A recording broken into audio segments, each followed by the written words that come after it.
ल हेर भेरे डाँडमा आज कुहिरो लागेर बाटोको अवस्था यस्तो छ है गाइस। आमामा केही देखिएको छैन नि कसरी जाने यस्तोमा।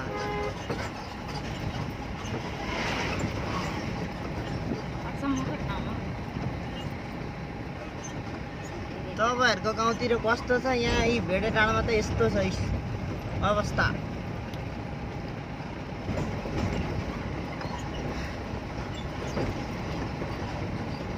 धरान 15 किलोमिटर।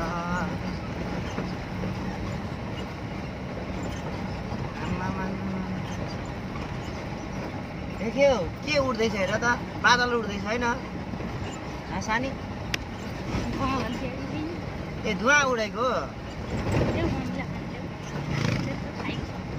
ए अहिले चाहिँ 1 बजेतिर त केही पनि देखिन्न होला हौ यहाँ त।